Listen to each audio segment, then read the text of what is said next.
Hello students, I am आप UGC net JRF TGT PGT में आपका स्वागत है। वीडियो शुरू करने से पहले आपसे कहना चाहते हैं कि यदि आप हमारे चैनल पे नए हैं तो आप हमारे चैनल को सब्सक्राइब करें और वीडियो के अंत में यदि वीडियो पसंद आता है तो लाइक करें और कमेंट करके हमें ज़रूर बताएं कि आपको हमारा वीडियो कैसा लगा। तो चलिए वीडियो को शुरू करते हैं। इसके पहले हमने सामाजिक विज्ञान के 3 टॉपिकों को एंड कर दिया है।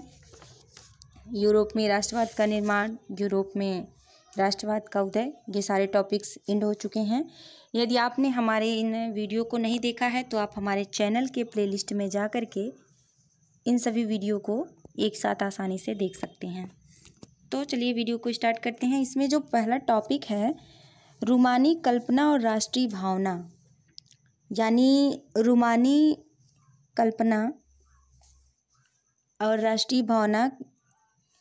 राष्ट्रवाद का विकास केवल युद्ध और क्षेत्रीय विस्तार से नहीं हुआ। कहते हैं कि यानी जो राष्ट्रवाद का विकास हुआ, जिस प्रकार से राष्ट्रवाद विकसित हुई, तो यह केवल युद्धों के माध्यम से ही नहीं विकसित हुई या फिर क्षेत्रों का विस्तार करने से ही नहीं विकसित हुआ, बल्कि राष्ट्र के निर्माण में संस्कृत ने एक अहम भूमिका निभाई। बल्कि जब राष्ट्रवाद का उदय हो रहा था तो उस समय उस देश की सभ्यता और संस्कृति ने एक महत्वपूर्ण योगदान दिया। उनका प्रयास केवल काव्य, कहानियाँ, किस्से और संगीत ने राष्ट्रवादी भावना को गढ़ने और व्यक्त करने में सहयोग दिया। यानी उस राष्ट्र के, उस राज्य में जो सभ्यता व्याप्त थी, जो काव्य लिखे जा रहे थे, जो कहानियाँ पहले से सुनी जा रही थीं और संगीत, ये सब, इन सब ने मिल कर के राष्ट्रवाद के विस्तार में और राष्ट्रवाद का विकास करने में एक महत्वपूर्ण भूमिका अदा की। रूमानीवादी एक ऐसा सांस्कृतिक आंदोलन था जो एक खास तरह की राष्ट्रीय भावना का विकास करना चाहता था। यानी रूमानीवादी जो थे वह एक ऐसे सांस्कृतिक क्षेत्र स्थापित करना चाहते थे ताकि जो प्रत्येक व्यक्ति के अंदर राष्ट्रीयता की भावना विकसित हो जाए। उनका प्रयास था, मतलब वो अधिक से अधिक यही चाहते थे कि एक साझा सामूहिक विरासत की अनुभूति और एक साझा सांस्कृतिक अतीत को राष्ट्र का आधार बनाया जाए। यानी जो हमारे पहले से जो सांस्कृतिक विरासत है, जो धरोहर के रूप में है रखा हुआ है, उसकी अनुभूति भी उन्हें हो और हमारे राष्ट्र का जो आधार है, सांस्कृतिक आधार है, वह भी बना रहे। जर्मन दार्शनिक योहान गॉटफ्रीड जैसे रूमानी चिंतकों ने दावा किया कि सच्ची जर्मनी सांस्कृतिक उसके आम लोगों में निहित थी।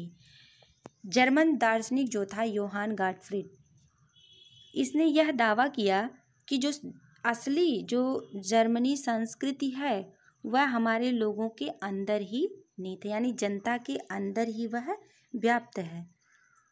स्थानीय बोलियों पर बल और स्थानीय लोक साहित्य को एकत्र करने का उद्देश्य केवल प्राचीन राष्ट्रीय भावना को वापस लाना नहीं था, बल्कि आधुनिक राष्ट्रीय संदेश को ज़्यादा लोगों तक पहुंचाना था।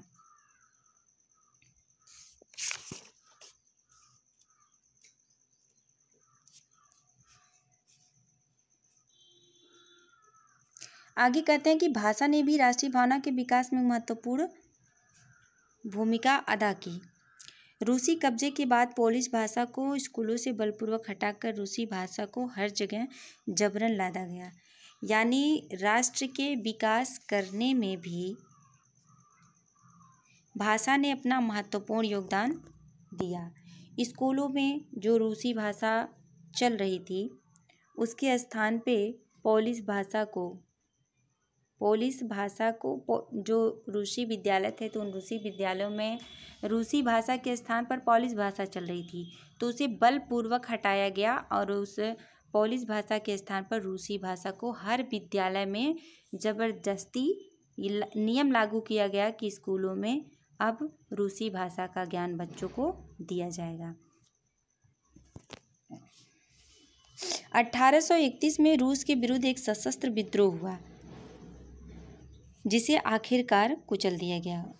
इसके उपरांत 1831 में रूस में एक विद्रोह होता है, जो सशस्त्र यानी अस्त्र शस्त्रों के साथ यानी हथियारों के साथ वह विद्रोह प्रारंभ होता है और अंत में रूस के लोगों के द्वारा उसे समाप्त कर दिया जाता है, यानी उसका दमन हो जाता है।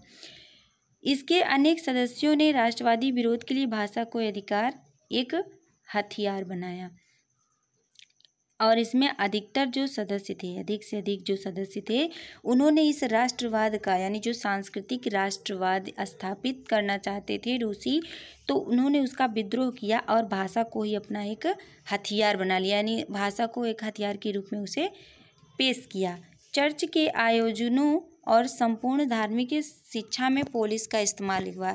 चूँकि इसके पहले इन रूसियों ने क्या किया कि अपने विद्यालयों में पोलिश भाषा को हटाकर रूसी भाषा को जबरन लगवाया, लेकिन जो उसके विरोधी थे उन्होंने क्या किया, उन्होंने रूसी भाषा को हटाकर धार्मिक शिक्षा में भी पोलिश भाषा का इस्तेमाल किया ताकि इसका भयंकर परिणाम निकल सके, युद्ध हो सके।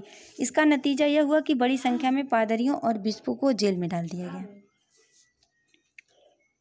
अधिक से अधिक पादरियों को जो चर्च में रहते थे उन्हें जेल में डाल दिया गया। रूसी अधिकारियों ने उन्हें सजा देते हुए साइबेरिया भेज दिया और जो रूसी अधिकारी थे जिन लोगों ने विद्रोह किया उन्हें सजा के रूप में साइबेरिया अर्थात दूसरे देश में भेज दिया, क्योंकि रूसी भाषा का प्रचार करने से इन्होंने इनकार कर दिया था।